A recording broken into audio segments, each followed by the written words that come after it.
vous n'êtes pas arrivé ici par hasard. Il y a quelque chose en vous qui bouge, même si vous ne pouvez pas encore le nommer. Le corps commence à donner des signaux étranges, presque impossibles à ignorer, et une certitude émerge, rien de tout cela n'est aléatoire. C'est comme si une partie endormie s'éveille en silence, réorganisant votre énergie, votre perception, votre façon de voir la vie elle-même. Beaucoup vivent cela sans comprendre, attribuant tout cela à la fatigue, au stress, à l'anxiété ou à une phase déroutante. Mais quiconque expérimente une véritable expansion de conscience le sait, quelque chose de plus profond se produit. Le corps annonce la transformation bien avant que l'esprit puisse suivre. Ce réveil ne se fait pas en douceur. Cela ébranle vos sens, modifie votre sommeil, votre humeur, votre faim et même la façon dont vous percevez le monde. Et si vous vivez cela, vous faites face à l'un des moments les plus importants de votre voyage. Le moment où l'ancienne énergie ne soutient plus celui que vous êtes en train de devenir et où la nouvelle fréquence commence à prendre le relais. Je m'appelle Georges et ma mission est de vous guider dans ce processus avec clarté, sérénité et conscience. Si ces mots font écho à ce que vous ressentez, restez dans les parages. Votre voyage ne fait que commencer et vous n'êtes pas obligé d'y faire face seul. Lorsque l'éveil arrive, le corps est le premier à enregistrer le changement, avant même que l'esprit ne le comprenne. Cela se produit parce que la transformation spirituelle n'est pas seulement une élévation de conscience. C'est une restructuration complète de votre champ énergétique, émotionnel et même biologique. C'est comme si une nouvelle lumière commençait à circuler en vous, obligeant le corps à s'adapter, à se réorganiser et à libérer tout ce qui ne correspond plus à la version qui se dessine. Par conséquent, de nombreuses personnes subissent de brusques fluctuations d'énergie. Un instant, vous êtes plein de vitalité, inspiré, avec un esprit limpide. Dans l'autre, il ressent un profond épuisement, sans même avoir la force de se relever. Cela semble illogique, mais il y a une raison. Votre système apprend à supporter une plus grande intensité spirituelle que celle à laquelle il est habitué. C'est comme si vous fonctionniez à une tension plus élevée et que le corps s'ajustait du mieux qu'il pouvait. Ces fluctuations ne sont pas des échecs. Ce sont des adaptations. Votre champ énergétique s'étend de manière inégale au début, exerçant une pression sur vos muscles, votre esprit et votre système nerveux. Parfois, vous vous réveillez en vous sentant des années plus légères, renouvelées, comme si vous renaissiez du jour au lendemain. D'autres jours, la fatigue est si profonde qu'elle semble porter un poids invisible. Tout cela fait partie du processus d'intégration. Plus vous acceptez plutôt que de résister, plus vite votre corps apprend à s'aligner. Un autre signe courant est une sensibilité accrue. Vos sens deviennent plus aiguisés, comme si un brouillard se dissipait et que le monde se révélait plus clairement. Les sons deviennent plus forts, les émotions des autres sont ressenties presque comme des vagues, les lieux bruyants deviennent épuisants et même les odeurs et les saveurs gagnent en intensité. Ce n'est pas une exagération. Votre système nerveux est recalibré et commence à capter des nuances qui passaient auparavant inaperçues. Cette hyperconscience peut sembler un fardeau au début, surtout dans des environnements lourds ou surpeuplés. Des situations autrefois normales génèrent désormais de l'agitation, de l'anxiété ou de l'inconfort. Mais en fait, c'est un cadeau. Vous apprenez à identifier immédiatement ce qui vous nourrit et ce qui vous a toujours épuisé sans que vous vous en rendiez compte. Maintenant tu sais. Maintenant tu le ressens. Maintenant, vous choisissez consciemment. Cette même sensibilité affecte votre rapport à la nourriture. Le corps commence à rejeter sans problème ce qu'il consommait auparavant, car ces aliments ne supportent plus sa nouvelle vibration. Certains provoquent de la fatigue, du brouillard cérébral ou des irritations. D'autres vous laissent léger, inspiré et centré. Vous ne devenez pas exigeant. C'est le réveil. Votre corps n'accepte tout simplement plus ce qui diminue votre énergie.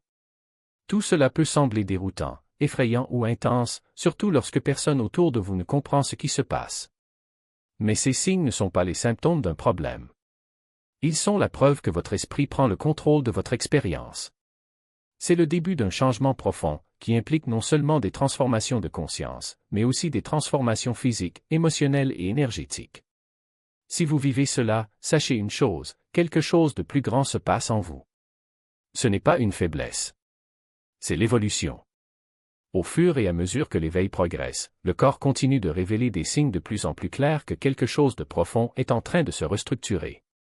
Beaucoup de personnes confrontées à cette transition sont confrontées à des changements drastiques dans leurs habitudes de sommeil. Parfois, ils dorment trop, parfois ils n'arrivent pas à dormir, même lorsque leur corps réclame du repos. Cette irrégularité se produit parce que l'esprit reçoit une quantité massive d'informations énergétiques et que le corps essaie de suivre ce nouveau flux. Il est courant, en position couchée, de ressentir une agitation interne, comme si un courant électrique parcourait le corps. Cette énergie n'est pas imaginaire. Il est réel et se déplace par vagues à travers votre colonne vertébrale, votre poitrine, vos mains et vos pieds. C'est ce que beaucoup appellent l'énergie spirituelle active, qui apparaît lorsque le système nerveux commence à conduire des vibrations plus élevées. Parfois, cette intensité se concentre sur certaines parties du corps, créant ainsi une pression, une chaleur ou un inconfort. Ce sont des centres énergétiques qui s'ouvrent. Vous pouvez également avoir des rêves vifs, des sentiments de présence dans l'environnement, des visions géométriques, des lumières ou des motifs lorsque vous vous endormez ou vous réveillez. Ces expériences ne sont pas toujours confortables, mais elles font partie du processus d'élargissement de votre perception. Votre champ s'ouvre et, par conséquent, vous commencez à capturer des choses qui dépassaient auparavant vos capacités sensorielles. Un autre changement notable concerne l'appétit et le métabolisme. Parfois, la faim est vorace, comme si rien ne suffisait. Chez d'autres, une aversion totale pour la nourriture apparaît, comme si l'organisme refusait tout apport. Ce n'est pas une maladie. C'est l'organisme qui alterne entre phases de nettoyage en profondeur et moments de reconstruction énergétique. Il vous dit ce dont il a besoin. Écoutez simplement. Beaucoup ressentent également des inconforts physiques inexpliqués, comme des douleurs musculaires, des tensions, des picotements, une pression dans la poitrine, des palpitations ou une sensation de chaleur interne. Souvent, la médecine ne trouve pas de cause, car l'origine est énergétique et non pathologique.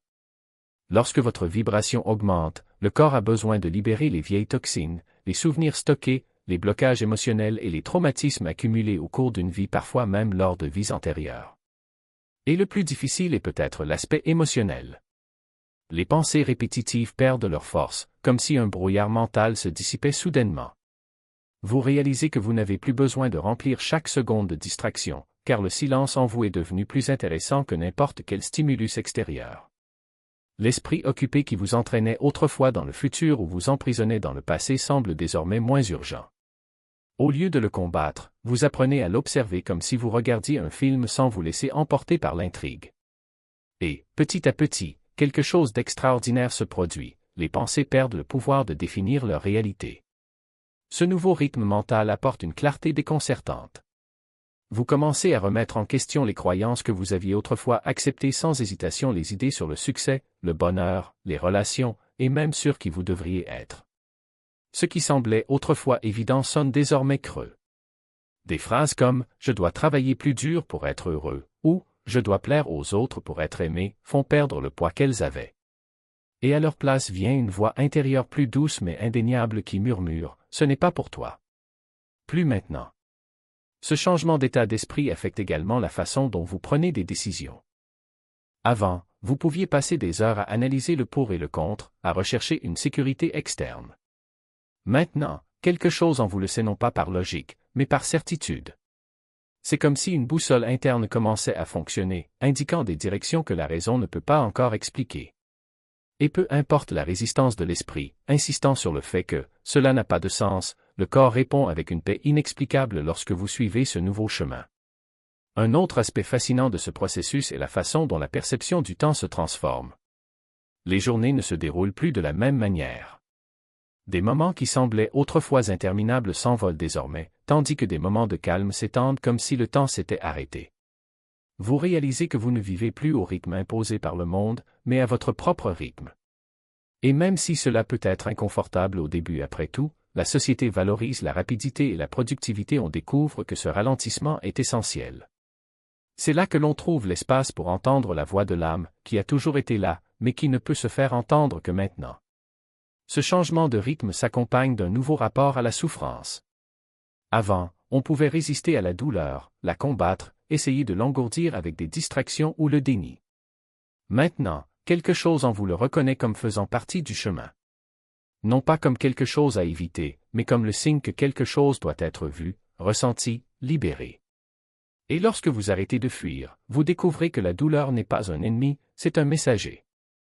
Cela pointe vers d'anciennes blessures, vers des schémas qui ne servent plus, vers des parties de vous qui demandent à être guéries. Et, lorsque vous l'accueillez, vous constatez qu'il perd de sa force. Non pas parce qu'il disparaît, mais parce qu'il se transforme en quelque chose de plus léger, de plus fluide. Cette acceptation n'est pas de la passivité. C'est du courage. C'est reconnaître que, peu importe la difficulté, vous êtes prêt à traverser ce qui doit être traversé.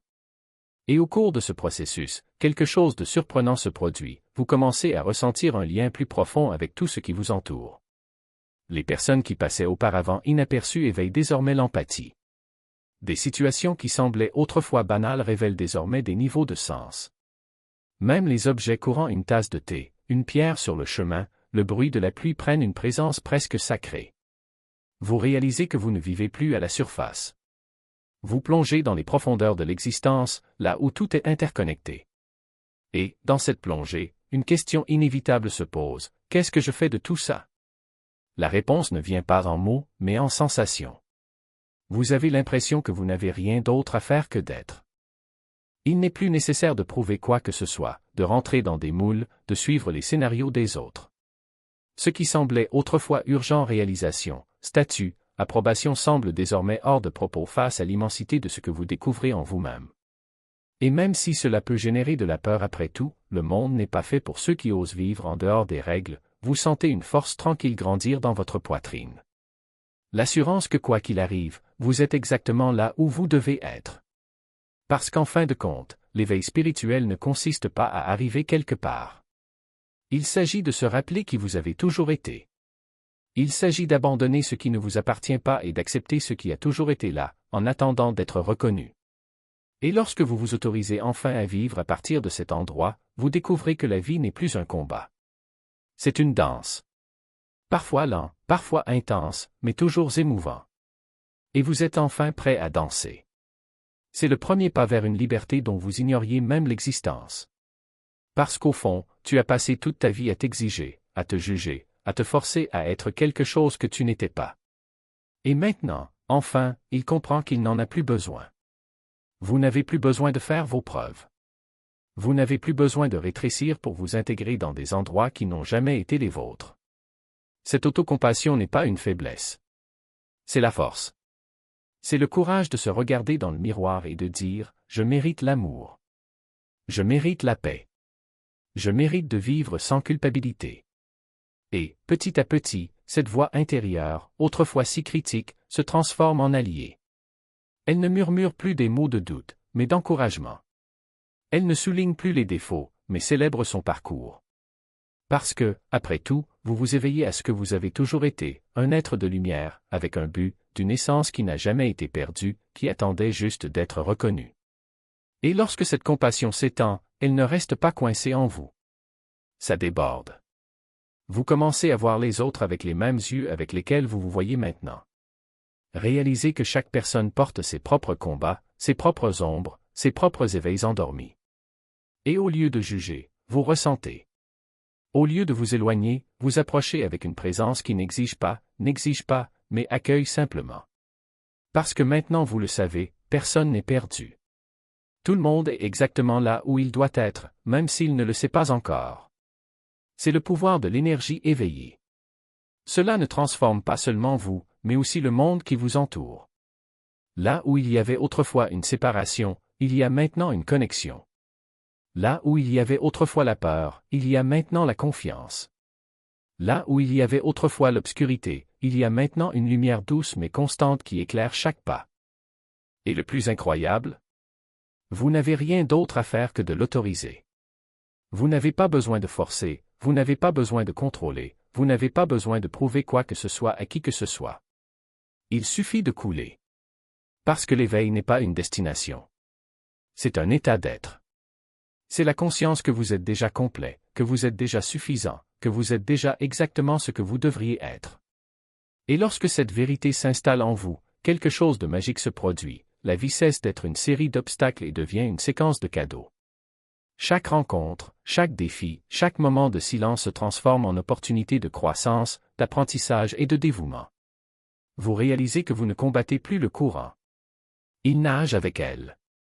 Et, dans ce mouvement, ils découvrent que le bonheur n'est pas quelque chose à conquérir, mais à vivre. Ce n'est pas dans le futur, mais dans le présent. Il ne s'agit pas d'avoir, mais d'être. Et être, enfin, suffit. Alors, lorsque des doutes surgissent et ils surgiront, rappelez-vous, vous ne revenez pas en arrière. C'est en expansion. Quand la confusion arrive et elle arrivera, respirez. Vous n'êtes pas perdu. Vous êtes guidé. Lorsque la solitude frappera à la porte et elle le fera, sachez qu'il ne s'agit pas d'un abandon. C'est la préparation. Parce que l'univers ne vous prend rien sans mettre au préalable quelque chose de plus grand à sa place.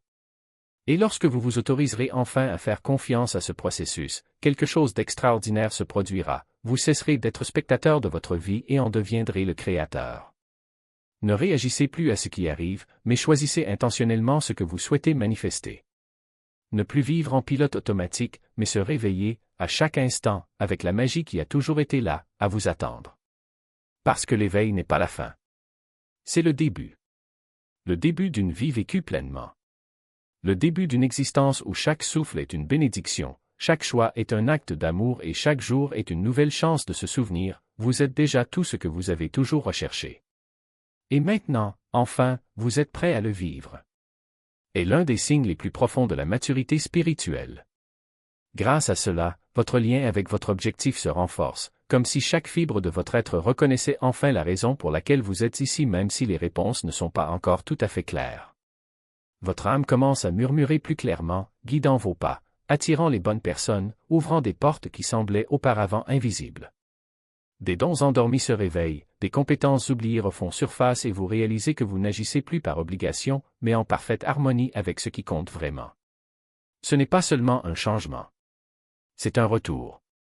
Le retour à la maison que vous avez toujours porté en vous. Et toutes ces transformations physiques, émotionnelles, spirituelles ne sont pas le signe que quelque chose ne va pas. Au contraire, ils sont la preuve que quelque chose de grand est enfin en train de s'éveiller. Le corps parle parce que l'âme se réaligne.